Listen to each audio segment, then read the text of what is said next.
In this video, I'll be talking about why the Before trilogy is one of the few perfect trilogies in film, and how when art imitates life, it creates beautiful movies. This is the first video of 3 breaking down why I love the Before trilogy by Richard Linklater. This is why I love Before Sunrise. It's an almost impossible task to make a film that's story is purely driven by dialogue. Film is a visual medium after all, so Richard Linklater helps tell the story of Before Sunrise through visuals. From the very first frames, it's already setting up that the film takes place most likely in a European country, and in the very first shot, we know that the characters are on a train. You'd think that a film starring Ethan Hawke and Julie Delpy would open with Ethan Hawke's and Julie Delpy's characters. And for me, it does.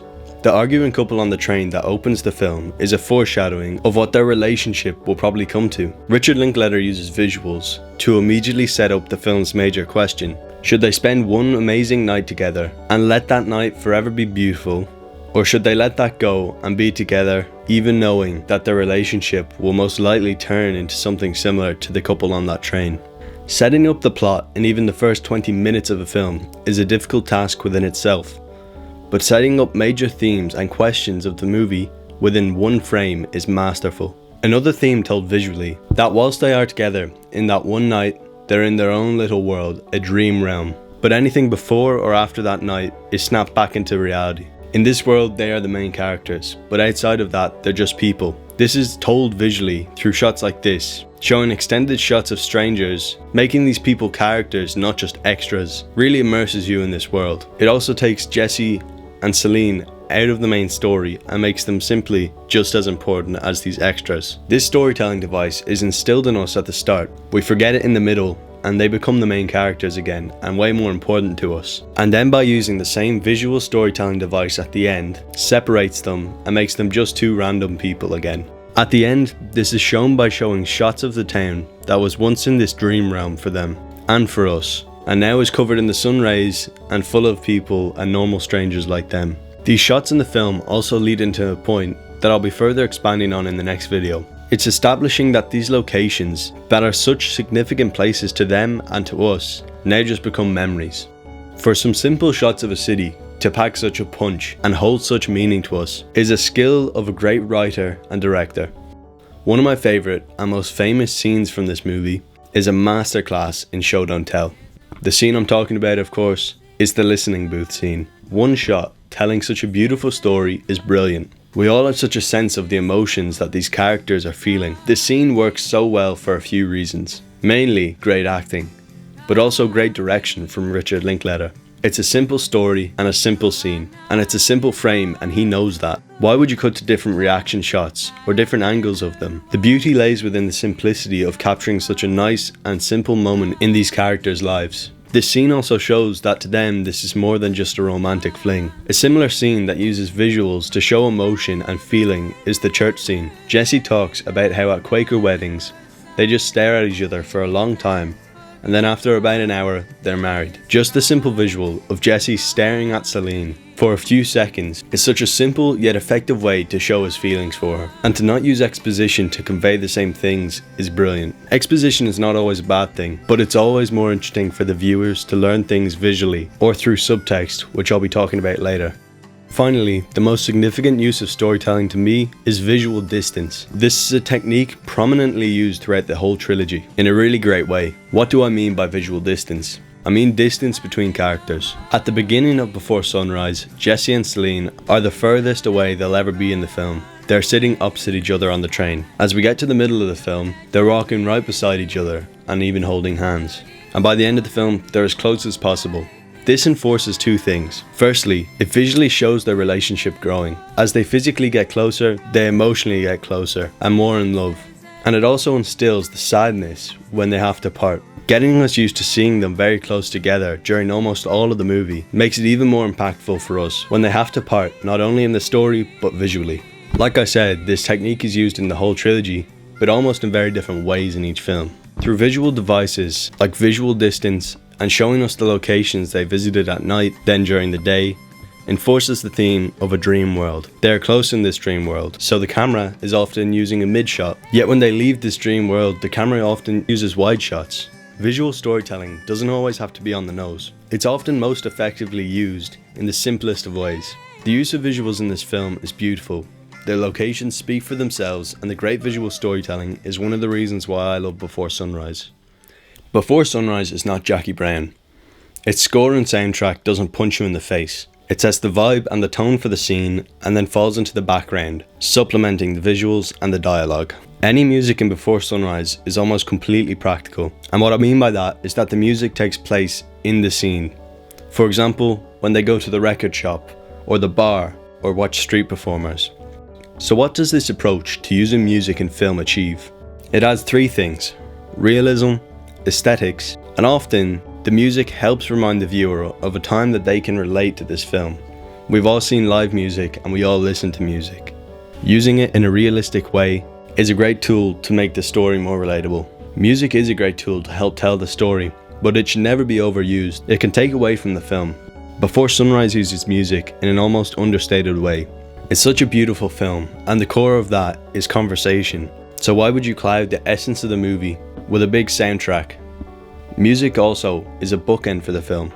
At the start of the film we hear classical music, and we do as well at the end. And this is essentially the one time in the film where music is not a practical source, letting us know that this scene is important and meaningful. Bookends, whether they may be visual, audible, or through dialogue, can create emotions depending on the context, but in this case, it creates a bittersweet feeling, all through hearing the same music at the start, signifying the film and that night has come to an end for Celine and Jesse. To use music so minimalistically while still achieving a very effective and emotional response from it is masterful. I said at the start that simple films are often the most beautiful. Let's look at major films from the past few years. It seems far in between finding a great film. It seems all the movies that have a theatrical release are all mostly franchised and cheap cash grabs, with lack of passion or heart. And sure, this may be true to an extent, but if we look past those films, great movies have come out in the past few years. For example, films like Bike Riders, Small Things Like These, and We Live in Time. These movies are made with a passion for film, and with intent to tell a meaningful story. What connects these movies is simplicity. Bike Riders is a film about a guy who joins a bike riding gang. Not long after, the gang starts to fall apart. Small Things Like These, a coal miner discovers abuse in the Magdalene laundries. Or We Live in Time, perhaps the most simple, yet most beautiful film of them all. Simply about a couple who find out one of them has cancer. These films are so great, and yet they're not about a big red monster destroying the city, or yet another remake of what was a great animated Disney movie. They are simple and pay attention to putting in the fundamentals of filmmaking. So of course Before Sunrise is so great.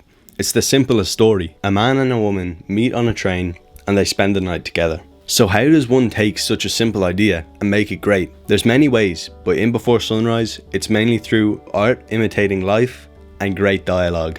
Art imitates life in this film. The director, Richard Linklater, based this film on a real experience he had. He met a girl on a train and they did spend one night together, just like in the film. The story has a more tragic end, which I'll talk about more in the next videos, but Linklater says that this woman he met really echoes through the films. And I think this probably influenced the dialogue and the story beats and the small little moments that make the film what it is. It's the intangible little things that makes a film so great. So great dialogue is very important to serve the story. And the reason Before Sunrise's dialogue works so well is subtext. Without subtext, the movie will become boring. Imagine Jesse simply saying everything he's feeling. There would be nothing for us to decode. Also, it would feel unnatural. People never just offer up information. People have to dig for it. If someone says, "Hey, how are you?" you don't just spill your guts and tell them everything, all the good and the bad of your life. You say, "Yeah, I'm fine," and then you move on. Through correct use of subtext, films thrive. The best example of great subtext in Before Sunrise is this scene.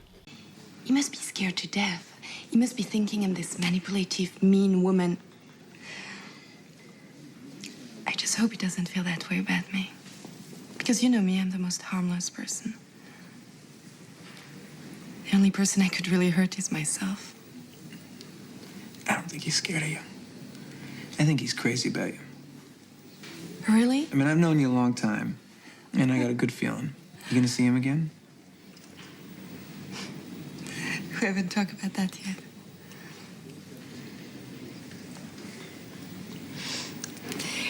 Okay. On a base level, they're talking about what they've been up to, but below that, they're saying to each other, "I love you," while also discussing their insecurities about the night. Simple, authentic, and heartfelt stories make such great films. Not big explosions or flashy editing and quirkiness. Before Sunrise is heartfelt, and it is authentic. Art imitating life and great dialogue is just some of the reasons why it is so great. It's normally at this point in the video that I'll tell you about the story of Before Sunrise, but I think I already have. The story's in the dialogue, it's in the visuals, and it's in the music. Because like I said before, it's a simple story. Visuals and dialogue are the main driver of that. If I were to really break down the story further, I would have to do a full script breakdown. Before Sunrise is a beautiful film, and one of my personal favourites. The reason I started this channel is because I love film. I don't just love reviewing it, I love making them. In a few weeks I'll be releasing my own short film on this channel, called Last Night in Spain. When I put it up, I'd love you guys to critique it and tell me what you liked and what you didn't like about it. If you enjoyed Before Sunrise, I think you would enjoy my film. Thank you for watching.